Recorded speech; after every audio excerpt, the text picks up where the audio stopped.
جھاوریاں سرگودا حلقہ ارباب سخن بھلوال کے زیر اہتمام مشاعرے کا انعقاد کیا گیا، جس میں پاکستان کے نامور شعراء کرام نے اپنا کلام پیش کیا۔ مشاعرے کی کرسی صدارت پر اصغر شامی متمکن تھے، جبکہ مہمان خصوصی سفیان دلاور اسسٹنٹ کمشنر تحصیل بھلوال اور ابرار ندیم تھے۔ مہمان اعزاز ڈاکٹر جاوید آغا اور صابر علی صابر تھے۔ اسٹیج سیکرٹری رانا فیاض الحسن تھے۔ مشاعرہ سے خواجہ ادیب ناصر، ڈاکٹر ظفر عباس، انور منیر انور، ریاض قمر، کیسر عمران سیالوی، میاں عامر بشیر، سرفراز ضیاء، طیب حسن، حریرہ ساحر، عدنان ناظم، ڈاکٹر شفیق انجم، شہزادہ علیم ایڈوکیٹ نے اپنا کلام پیش کرکے حاضرین سے خوب داد وصول کی۔ شعراء کرام نے بہترین انتظامات پر پرنسپل صفا کالج رانا محمد طارق کے انتظامات کو سراہا۔ مہمان اعزاز ڈاکٹر جاوید آغا نے کہا کہ شعراء کرام کسی بھی معاشرے کی ترقی میں اہم کردار ادا کرتے ہیں۔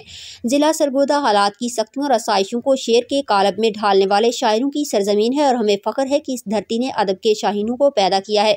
رپورٹ ظفر عباس، تحصیل رپورٹر، شاہپور، جھاوریاں۔